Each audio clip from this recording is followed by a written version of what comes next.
Chicago, Illinois, March 15, 1990.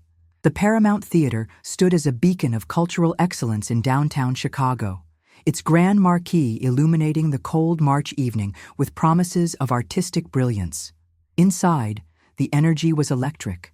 Opening night had finally arrived for the highly anticipated production of a classic Broadway revival, and at its center was 28-year-old Jennifer Walsh, a rising star whose talent had captivated audiences and critics alike during rehearsals.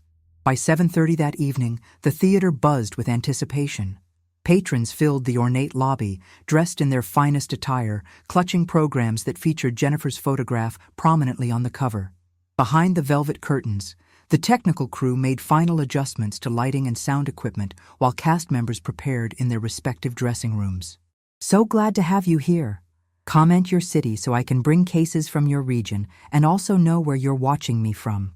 Jennifer had arrived at the theater shortly after 5 o'clock, giving herself ample time to prepare for what would be the most important performance of her career. Stage manager Patricia Coleman noted Jennifer's arrival in the logbook, observing that the actress appeared focused and professional, carrying her personal bag and a bouquet of flowers from well-wishers. The dressing room assigned to Jennifer was located on the second floor of the backstage area, a private space befitting the production's lead actress. Colleagues who passed by her room during the pre-show hours reported hearing music playing softly and occasionally glimpsing Jennifer through the partially open door, applying makeup and reviewing her lines. At 7:45, 15 minutes before curtain time, Assistant Director Michael Reynolds knocked on Jennifer's door to provide the standard call time warning. He received no response. Assuming she might be in deep concentration or perhaps using the restroom, he continued down the hallway to alert other cast members. By 8 o'clock, when the house lights dimmed and the orchestra began the overture, Jennifer Walsh had not taken her position backstage. Stage manager Coleman immediately went to investigate, finding Jennifer's dressing room door slightly ajar. Inside, the room appeared orderly. Jennifer's street clothes hung neatly on a rack. Her personal belongings sat untouched on the vanity, and the costume she was meant to wear lay carefully arranged on a chair. What Jennifer was not there. Coleman quickly alerted the director, who made the unprecedented decision to hold the curtain while a search commenced. Theater staff fanned out through the building, checking restrooms, storage areas, the prop room, and every possible location where Jennifer might have gone. The search extended to the alley behind the theater, the parking structure, and nearby streets. After 30 agonizing minutes, with an increasingly restless audience demanding answers, the director had no choice but to make an announcement. The performance would be postponed. A collective gasp rippled through the crowd, followed by confused murmuring as patrons were asked to leave the theater. By 9:15, the Chicago Police Department had been notified. Officers arrived to find a theater in chaos, with cast members still in costume, crew members speculating wildly, and management desperately trying to understand how their star performer could simply vanish. Detective Michael Torres and his partner, Detective Sarah Bennett, took charge of the preliminary investigation. They immediately secured Jennifer's dressing room as a potential crime scene, though nothing appeared disturbed or violent. The detectives interviewed everyone present at the theater that evening, compiling a list of over 60 staff members, cast members, and crew who had access to the backstage area. The initial interviews revealed that Jennifer had been seen by multiple people between 6:30 and 7:30. Costume assistant Laura Mitchell had helped her with a fitting around 6:45. Fellow actor Christopher Hayes had stopped by her dressing room at approximately 7:15 to wish her luck, finding her calm and prepared. A stagehand named Daniel Foster reported seeing Jennifer walking down the hallway toward the restrooms around 7:25. After that moment, no one could definitively place Jennifer Walsh anywhere in the theater. Detectives Torres and Bennett examined Jennifer's personal belongings left behind in her dressing room. Her purse contained her wallet with credit cards and identification, $73 in cash, and car keys. Her appointment book lay open to March 15th with only one notation: opening night, 8 o'clock curtain. The discovery of Jennifer's vehicle in the theater's parking structure initially suggested she had not left the building of her own accord. However, A more thorough investigation of the parking area would soon reveal details that complicated this assumption and pointed toward something far more troubling than a simple case of pre-performance anxiety or last-minute stage fright. As midnight approached and the theater finally emptied of police personnel and distraught colleagues, one fact remained inescapable. Jennifer Walsh had disappeared without a trace on what should have been her greatest professional triumph, leaving behind only questions and an empty stage that would haunt everyone present for decades to come. But the mystery was only beginning to unfold, and the secrets hidden within the theater's walls would prove far darker than anyone initially imagined. Chicago, Illinois, March 16-30, 1990. The morning after Jennifer Walsh's disappearance, detectives Michael Torres and Sarah Bennett returned to the Paramount Theater with a team of forensic specialists. The case had already attracted significant media attention, with local news stations broadcasting Jennifer's photograph and requesting any information from the public. The forensic examination of Jennifer's dressing room yielded few clues. Fingerprints belonged to Jennifer herself and various theater staff members who had legitimate reasons to be present. No signs of struggle, no blood, no indication of violence. Everything appeared meticulously normal, which only deepened the mystery.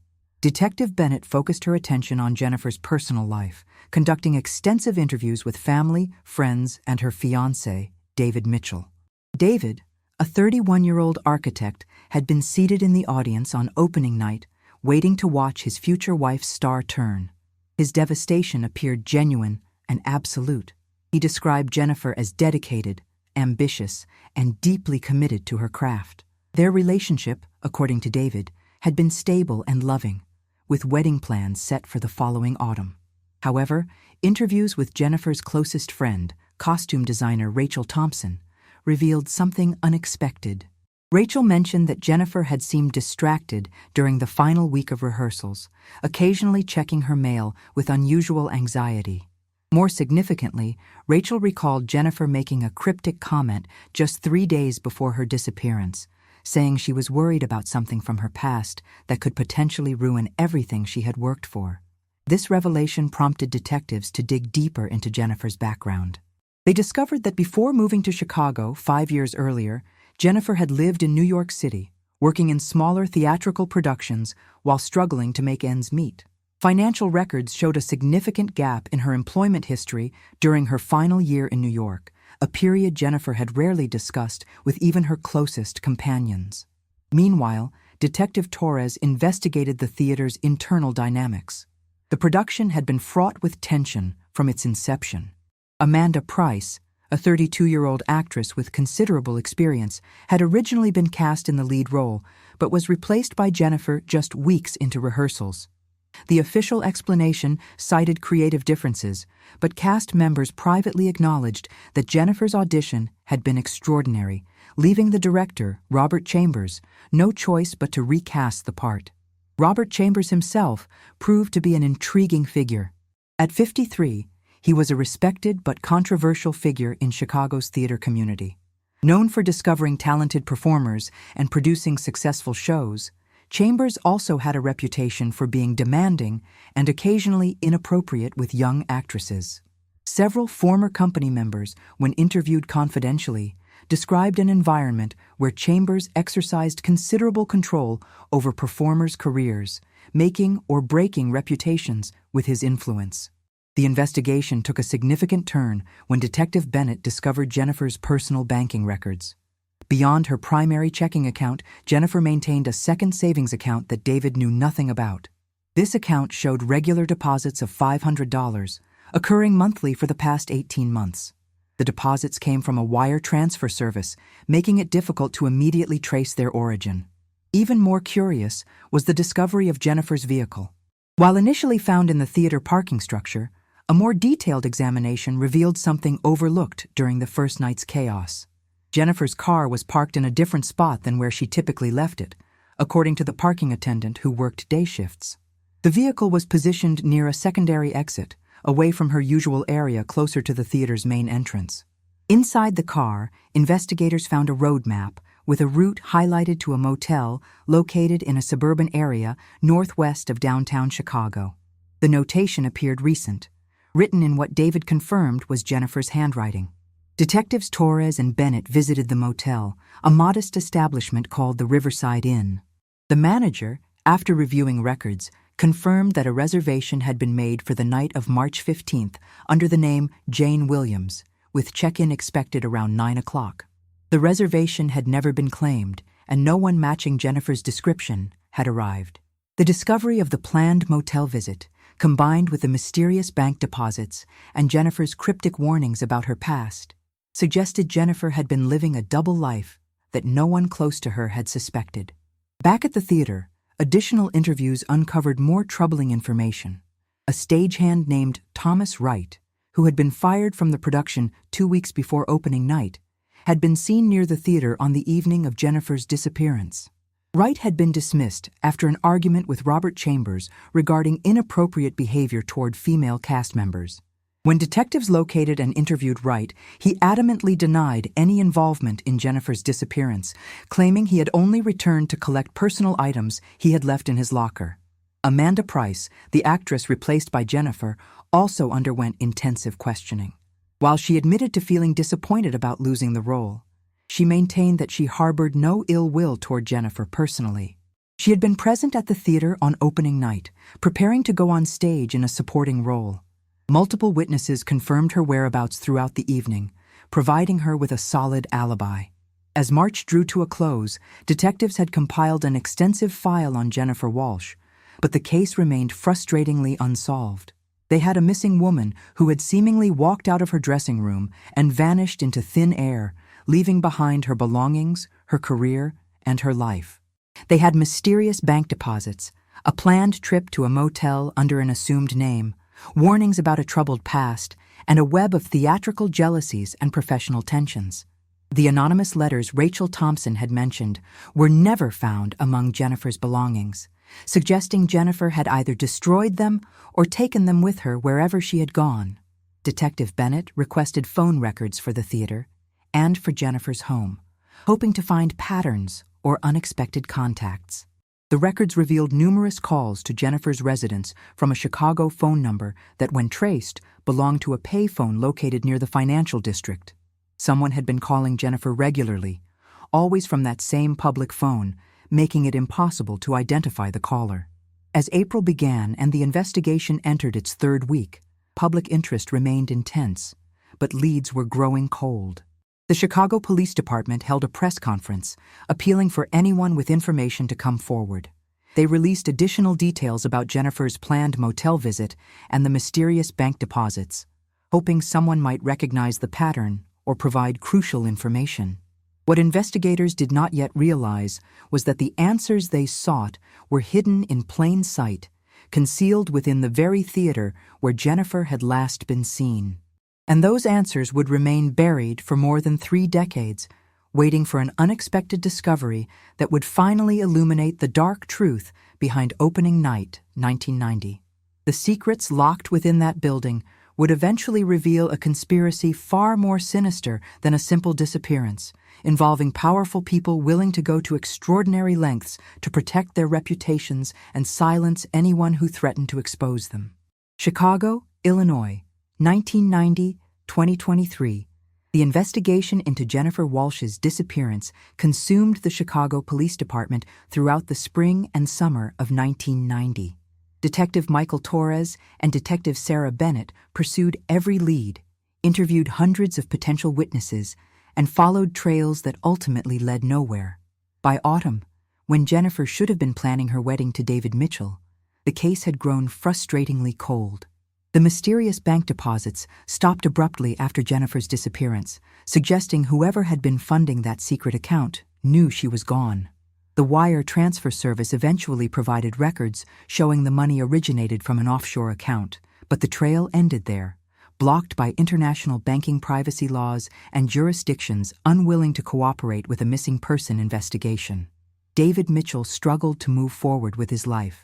He kept Jennifer's apartment exactly as she had left it for nearly 2 years, unable to accept that she might never return. Friends and family watched helplessly as he deteriorated emotionally, unable to grieve properly without knowing Jennifer's fate. Eventually, in 1993, David relocated to Seattle, seeking a fresh start far from the memories that haunted every corner of Chicago. The Paramount Theater continued its operations, though the shadow of that opening night in March 1990 never fully dissipated. The production that was meant to be Jennifer's triumph was eventually staged with Amanda Price taking over the lead role, but audiences could not separate the performance from the tragedy surrounding it. The show closed after only 6 weeks. Robert Chambers remained a prominent figure in Chicago's theater community throughout the 1990s, producing several successful shows and maintaining his reputation as a kingmaker for aspiring performers. However, his career gradually declined in the early 2000s as younger producers emerged and the industry shifted. By 2010, Chambers had quietly retired, selling his production company and withdrawing from public life. Detective Torres retired from the Chicago Police Department in 2005, and Detective Bennett followed in 2008. Both carried the weight of Jennifer Walsh's unsolved disappearance throughout their careers, occasionally reviewing the case file during slow periods, hoping some overlooked detail might suddenly make sense. It never did. The case file itself grew thick with dead ends.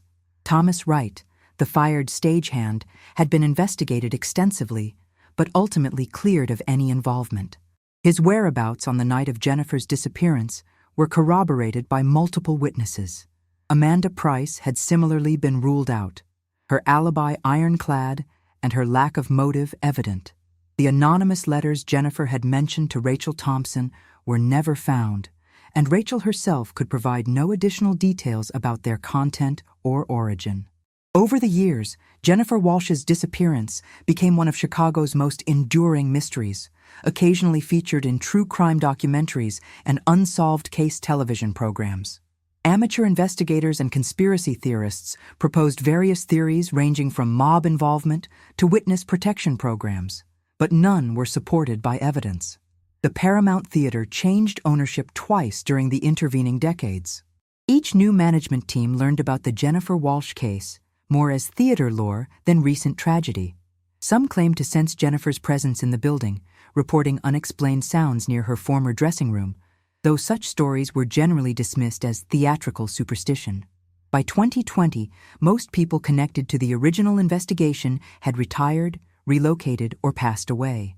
Rachel Thompson, Jennifer's closest friend, had moved to Los Angeles to work in film costume design. David Mitchell had remarried in Seattle and deliberately avoided any contact with Chicago or reminders of his first love. The theater community had moved on, with new generations of performers taking the stage, unaware of the tragedy that had occurred there decades earlier. In 2023, the Paramount Theater underwent its most extensive renovation since its original construction. The project aimed to modernize facilities while preserving the building's historical character. Contractors worked throughout the structure, updating electrical systems, restoring ornate plasterwork, and cataloging the theater's extensive collection of historical costumes and props. The theater's board of directors hired James Mitchell, a 58-year-old veteran stagehand and costume preservation specialist, to oversee the archiving of theatrical wardrobe pieces dating back to the theater's founding. James had worked in Chicago theater for nearly 4 decades and possessed extensive knowledge of costume history and preservation techniques. In November 2023, James began the painstaking process of sorting through storage areas that had remained largely untouched for years. The theater's basement contained rooms filled with costumes from past productions, many carefully preserved, others damaged by time and neglect.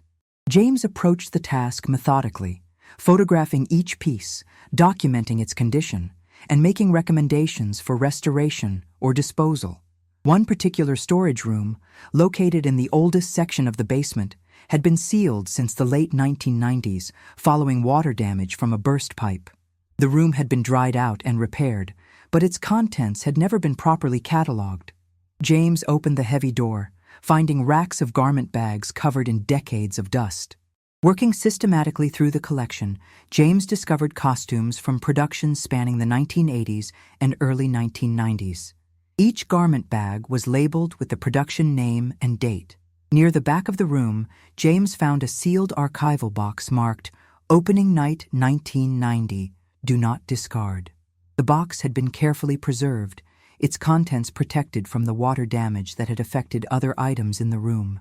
James carefully opened the container, finding tissue-wrapped garments inside. The top layer revealed the elaborate period costume that should have been worn by the production's lead actress on that ill-fated opening night. James recognized the significance immediately. This was Jennifer Walsh's costume, the dress she never wore, preserved as evidence or perhaps as a memorial. He handled the garment with professional care, noting its pristine condition. As he examined the costume more closely, preparing to document it photographically, his experienced fingers detected something unusual in the dress's construction. The interior lining felt thicker than expected in one area near the waist. James carefully examined the stitching, discovering what appeared to be a concealed pocket, expertly sewn into the costume's layers. The pocket's construction was so skillful that it would have been invisible to anyone not specifically looking for it, hidden within the dress's complex period design. With careful precision, James opened the hidden compartment. Inside, he found items that had been waiting 33 years to be discovered.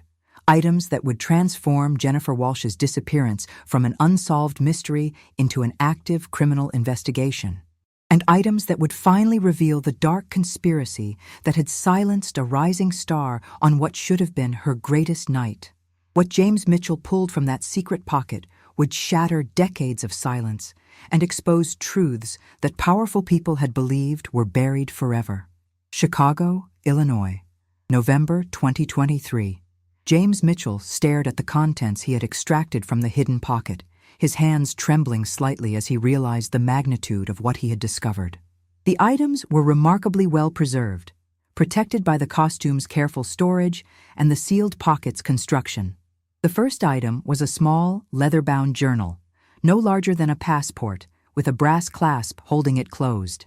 The journal's pages contained handwritten entries in what appeared to be a personal shorthand or code, with occasional names and dates written in plain text.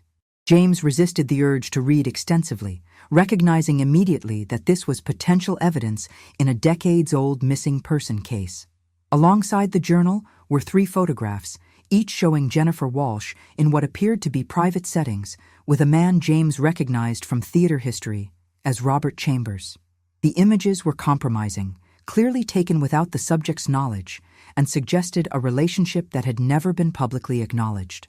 The final item was a receipt from the Riverside Inn, dated March 15, 1990, with a reservation under the name Jane Williams for 9 o'clock check-in. Handwritten notes on the back of the receipt included a phone number and the words, "Final meeting, bring everything." James carefully placed all items back into the hidden pocket and immediately contacted theater management. Within 2 hours, the Chicago Police Department had been notified, and detectives were en route to the Paramount Theater. Detective Emily Carter, a 15-year veteran of the department's cold case unit, took charge of the investigation. At 42, Carter had built a reputation for solving seemingly unsolvable cases through meticulous attention to detail and modern forensic techniques unavailable during the original investigation. The costume and its hidden contents were transported to the police forensic laboratory under careful chain of custody protocols. Detective Carter assembled a team of specialists, including forensic document analysts, handwriting experts, and digital forensic technicians who could potentially recover additional information from the decades-old materials. The journal proved to be the most valuable discovery. While many entries were written in Jennifer's personal shorthand, enough plain text existed to reconstruct a disturbing narrative. Jennifer had been documenting what appeared to be a systematic pattern of exploitation and manipulation within Chicago's theater community. The entries began approximately 2 years before Jennifer's disappearance, shortly after she had caught Robert Chambers' attention during an audition. The early notations described professional interactions, casting decisions, and Jennifer's gratitude for opportunities she believed Chambers had provided based on her talent. However, the tone shifted dramatically in entries from late 1988. Jennifer wrote about feeling pressured into private meetings with Chambers, situations that became increasingly inappropriate and coercive. She described a pattern where Chambers would offer career advancement in exchange for personal favors, creating an environment where refusing his demands meant professional exile. More troubling were Jennifer's notes about other actresses who had experienced similar treatment. She had documented conversations with at least 5 other women, all of whom described comparable experiences with Chambers, but felt powerless to speak publicly given his influence in the industry. The mysterious bank deposits that had puzzled investigators in 1990 now made sense. Jennifer's journal entries indicated that Chambers had been providing her with monthly payments, which he characterized as living expense support, but which Jennifer increasingly understood as payment for silence and compliance. The photographs found in the hidden pocket had been taken by Jennifer herself, using a small camera she had secretly carried to several meetings with Chambers. The images provided visual evidence of their relationship and Chambers' presence in situations he would likely want to keep private. Most significant were Jennifer's entries from the weeks immediately before her disappearance. She had written about her decision to expose Chambers publicly, recognizing that her silence enabled him to continue victimizing other young performers. She had contacted a journalist who specialized in investigative reporting about entertainment industry misconduct, planning to provide her documentation on opening night after her performance, when the public attention would be maximum. Jennifer's final journal entry, dated March 14, 1990, described receiving threatening phone calls warning her to abandon her plans. The entry concluded with a chilling statement about moving forward regardless of consequences, believing her evidence was secure and would surface even if something happened to her. Detective Carter traced the phone number written on the motel receipt. The number had belonged to Thomas Wright, the private investigator who had worked as a stagehand at the theater. When located, Wright was now 67 and living in a retirement community in suburban Chicago.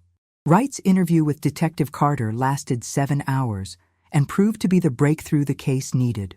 After decades of silence, and with assurances that cooperation would be considered in any potential charging decisions, Wright revealed the truth about his role in the events of March 15, 1990.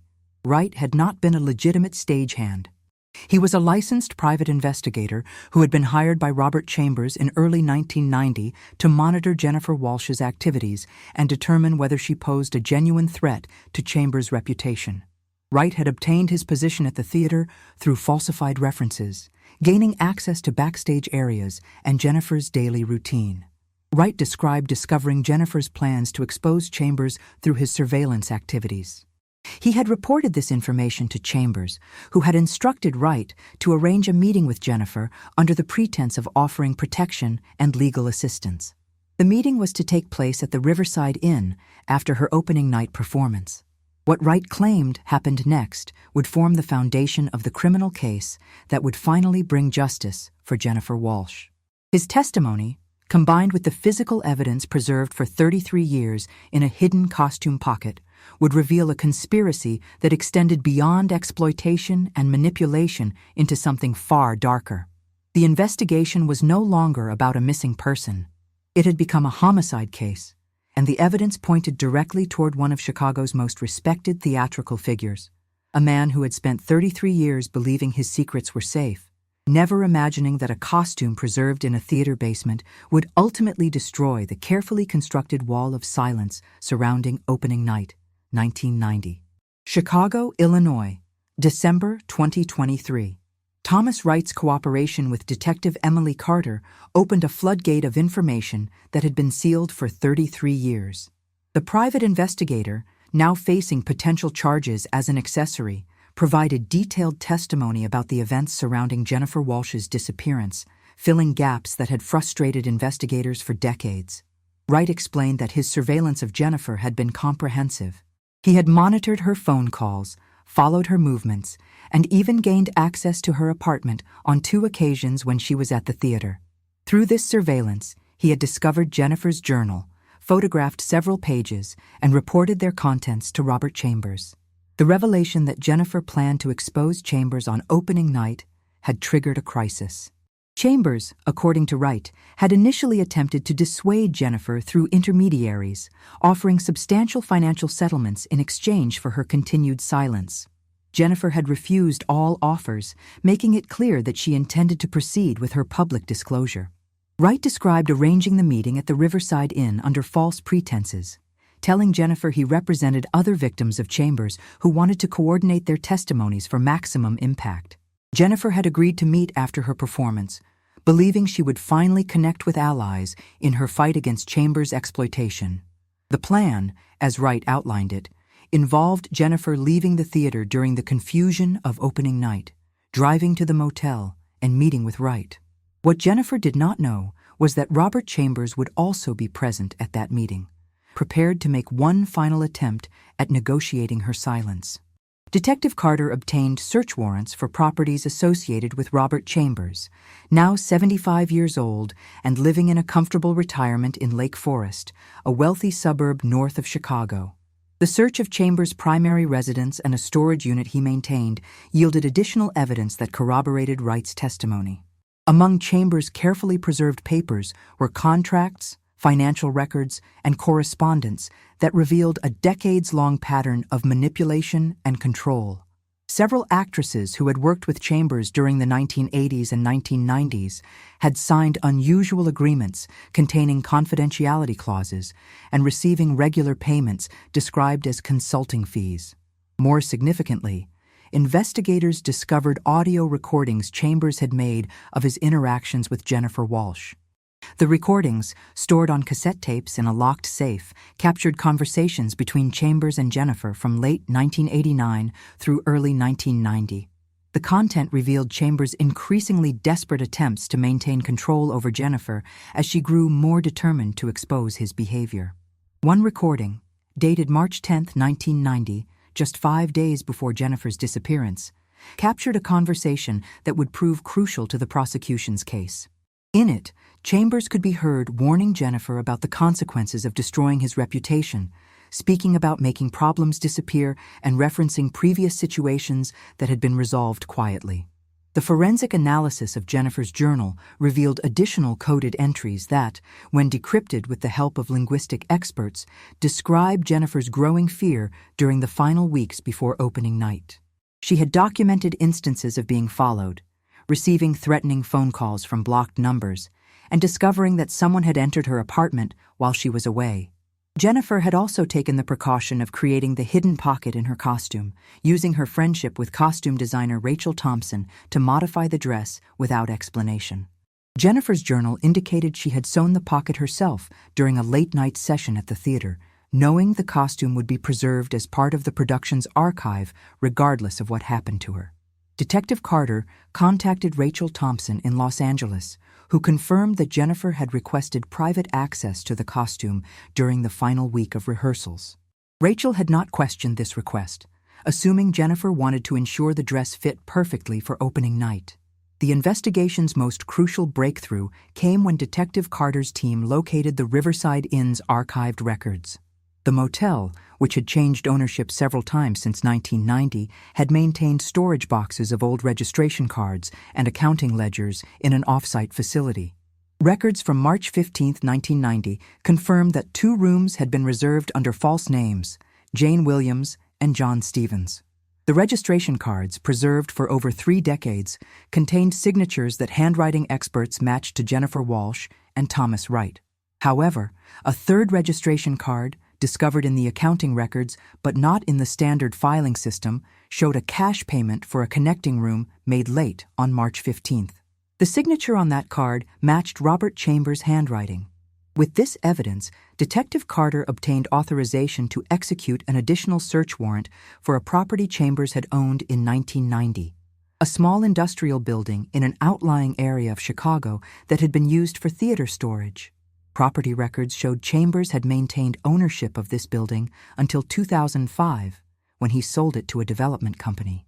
The current property owner, contacted by investigators, revealed that when they purchased the building, they had discovered a sealed section in the basement that Chambers had specifically requested remain undisturbed as a condition of sale. The development company had honored this request, leaving that area untouched during their renovations. With the property owner's permission, Detective Carter's forensic team entered the sealed basement section in mid-December 2023. Using ground-penetrating radar and careful excavation techniques, they discovered a burial site concealed beneath a concrete floor that had been poured in March 1990. The remains recovered from that site were transported to the Cook County Medical Examiner's office for analysis. Dental records and DNA comparison confirmed the identity of the deceased as Jennifer Walsh. The medical examiner determined that death had resulted from blunt force trauma, with injuries consistent with a fatal assault. Additional forensic evidence collected from the burial site included fabric fragments matching the description of clothing Jennifer had been wearing on the night of her disappearance, and physical evidence that would be compared against samples obtained from Robert Chambers and Thomas Wright. On December 18, 2023, 33 years and 9 months after Jennifer Walsh vanished from her dressing room at the Paramount Theater, Robert Chambers was arrested at his Lake Forest home and charged with first-degree murder. Thomas Wright was charged as an accessory to murder for his role in facilitating the crime and helping to conceal evidence. The arrest made national news, with media outlets revisiting the cold case that had haunted Chicago for decades. Former colleagues, investigators, and theater community members expressed shock at the revelations, though some noted that rumors about Chambers' behavior had circulated quietly throughout his career. David Mitchell, Jennifer's former fiancé, was notified of the developments by Detective Carter personally. After 33 years of uncertainty, he would finally learn the complete truth about what happened to the woman he had loved and why she never made it to the stage on opening night, 1990. The case that had begun with a mysterious disappearance and evolved into one of Chicago's most enduring cold cases was now heading toward its final resolution, though the courtroom proceedings would reveal even more disturbing details about the conspiracy that had silenced Jennifer Walsh and the calculated efforts to ensure her story would never be told. Chicago, Illinois, January through March 2024. The trial of Robert Chambers began on January 15, 2024, in the Cook County Criminal Court building. The proceedings attracted intense media scrutiny, with journalists from across the country covering a case that had captivated public attention for more than 3 decades. Prosecutors presented a methodical case built on the evidence discovered through the costume pocket and subsequent investigation. The lead prosecutor outlined how Robert Chambers had constructed a system of exploitation within Chicago's theater community, using his influence to control and manipulate young performers, with Jennifer Walsh becoming his victim when she threatened to expose his conduct. The prosecution's timeline established that after Jennifer rejected Chambers' final financial offer on March 14, 1990, Chambers and Thomas Wright had finalized their plan to prevent her from speaking publicly. Wright's testimony, provided in exchange for a reduced charge, detailed how he had convinced Jennifer to leave the theater during the pre-show period, telling her that representatives from other victims would meet her at the Riverside Inn to coordinate their exposure of Chambers. Jennifer had trusted Wright, believing he represented allies in her fight. She had left the theater through a side entrance around 7:30, leaving her belongings behind to avoid suspicion, planning to return before curtain time. The costume with its hidden pocket and precious evidence had been her insurance policy, ensuring her documentation would survive even if she did not. At the motel, Jennifer had encountered not the supportive witnesses Wright had promised, but Robert Chambers himself, desperate and dangerous. The prosecution presented evidence from Chambers' own audio recordings, demonstrating his escalating anger and his explicit threats about making problems disappear. Wright testified that the confrontation at the motel had turned violent when Jennifer attempted to leave after realizing she had been deceived.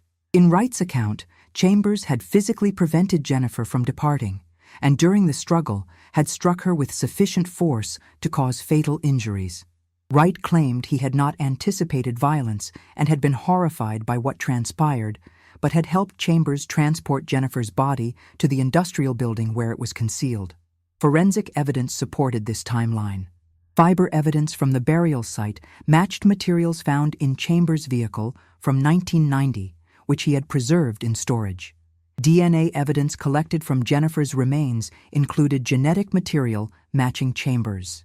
The physical injuries documented by the medical examiner were consistent with the type of assault Wright had described. The defense attempted to argue that Wright, facing his own criminal liability, had fabricated portions of his testimony to minimize his role. However, the physical evidence, Audio recordings and documentation from Jennifer's journal created a comprehensive picture that corroborated Wright's account in essential details. Character witnesses testified about Chambers' reputation in the theater community. Several former actresses came forward publicly for the first time, describing their own experiences with Chambers that mirrored the patterns Jennifer had documented. These testimonies established a history of predatory behavior that supported the prosecution's theory about Chambers' motive for silencing Jennifer.